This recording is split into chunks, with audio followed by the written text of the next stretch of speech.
everybody. Today we're going to be writing about springtime. We'll be writing a paragraph that has 3 sentences, and we're going to do it without using the word spring. So to accomplish it, we need to use our senses.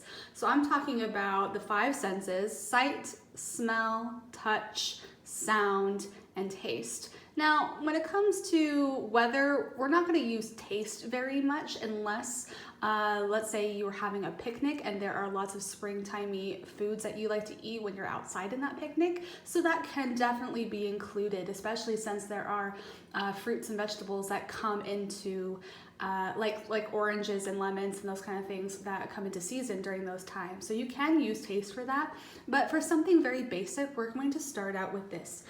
The prompt is, I walked outside and this is where you're going to finish that prompt. Now, I'm going to give you an example and demonstrate it, but I don't want your paragraph to be exactly like mine. I want you to fit it towards what you want to see and feel and touch in your own lives, because you and I live different lives. We see and do different things, and so I want your perspective. But in my perspective, as I'm sitting beside my window right now, I walked outside and heard the birds chirping. Now that sense that I'm doing is sound. I'm hearing the birds chirping outside, and you normally hear birds chirping when it's springtime. So I heard the birds chirping. So that's my first sentence. My second sentence is the green grass felt soft on my feet.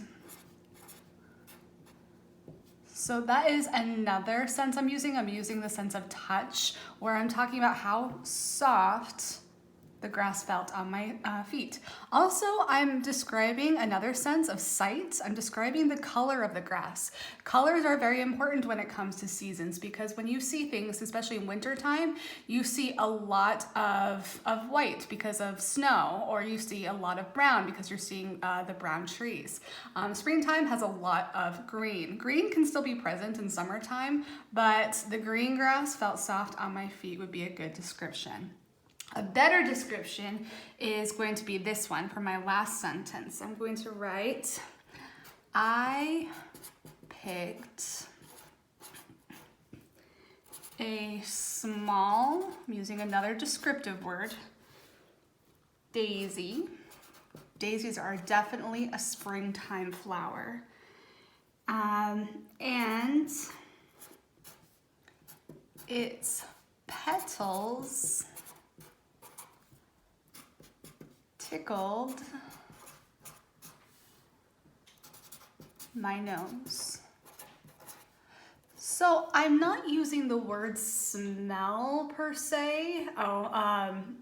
When it comes to the flower's fragrance, because we can use that. You can say it smelled sweet, but I used another sense of touch. Instead of having to say felt or smelled or saw, I'm just going to say I picked a small daisy and its petals tickled my nose. That is another feeling, tickled, all right? You don't have to say felt for that. You can say that like when the wind touches your skin, you can say, oh, I got the chills. Saying I got the chills will describe it felt cold outside. You don't have to say felt, you don't have to say cold. You can say I just got the chills, and that implies that it's cold, all right? And that implies the feeling that you have without saying felt. You can just say tickled, because we already know what that feeling feels like. And so that would be a good description word. So this is my challenge to you. You're going to write about the season without using the word springtime. I should be able to guess it based off the clues that you gave me here. Now remember, when you write a sentence, your sentence starts with an uppercase letter every time. So if I put a period right here, my next sentence starts with uppercase. I have my period here, uppercase. Another thing is try not to start your sentences with and, okay? You don't need to, all right? Just try to keep it clear, concise, and keep it simple. And happy writing, guys. Until next time.